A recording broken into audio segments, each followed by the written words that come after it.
অতীতের সব রেকর্ড ভেঙে অবিশ্বাস্য উচ্চতায় দেশের খেলাপি ঋণ। কেন্দ্রীয় ব্যাংকের সবশেষ তথ্যে খেলাপি ঋণ ছাড়িয়েছে 2,11,000 কোটি টাকা।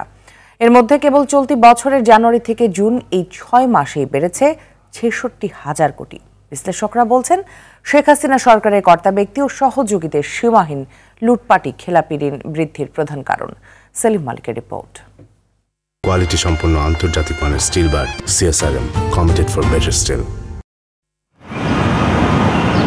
সদ্য সাবেক স্বৈরাচারী সরকারের সংস্কৃতি ছিল খেলাপি ঋণের প্রকৃত চিত্র গোপন রাখা।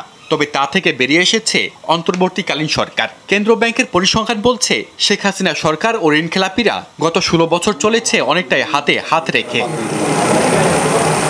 খেলাপি ঋণের উত্থান সম্পর্কে গত সোমবার পিলে চমকে ওঠার মতো তথ্য দিয়েছে কেন্দ্রীয় ব্যাংক।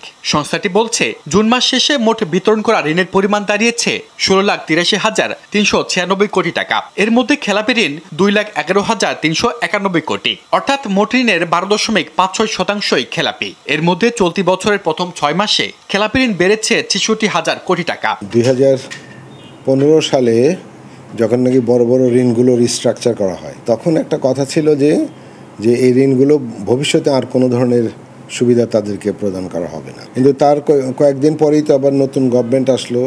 ফাইন্যান্স মিনিস্টার সাহেব এসে প্রথমে বললেন যে যেখানে কথা ছিল যে ওগুলোকে আর রিস্ট্রাকচার করবে না, উনি প্রথমেই বললেন যে না, তাদেরকে আমার একটা এক্সিট দিতে হবে। তার মানে ওরা তখন বুঝলো যে আমরা এর থেকে আমরা পরিত্রাণ পাচ্ছি, আমরা আরো ঋণ টিন পাবো। খেলাপি ঋণের দূরে সবচেয়ে এগিয়ে রাষ্ট্রায়ত্ত ব্যাংকগুলো। গত জুন পর্যন্ত বিতরণ করা 1,02,483 কোটি টাকা ঋণের 32.77% খেলাপি হয়ে পড়েছে। এছাড়া বেসরকারি ও বিদেশি ব্যাংকগুলোর খেলাপি ঋণের হার যথাক্রমে প্রায় 8% এবং 5%। রিস্ক ম্যানেজমেন্ট কমিটিটা যদি ওপেন সোর্স অ্যাকাউন্টিং করে দেয়, যে যত ঋণ বরাদ্দ হবে একদম পত্রপত্রিকায় ছাপিয়ে বাংলাদেশি জাতির কাছে, আমানতকারীর কাছে এটা অ্যানুয়াল রিপোর্টে ঘোষণা করতে হবে, আপনি দুর্নীতির হার 100 ভাগ কমে আসবে। আপনি দেখবেন, আমি যদি অন্যদিকেও তাকাই, আপনি কিন্তু তাকে ছাড়বেন না, তখন জনগণ কিন্তু তাকে ছাড়বে না। এদিকে অর্থ ঋণ আদালতে খেলাপি ঋণের মামলার স্তর বেড়েই চলছে। কেন্দ্র ব্যাংকের তথ্যে গত মার্চ শেষে খেলাপি ঋণের মামলা দাঁড়িয়েছে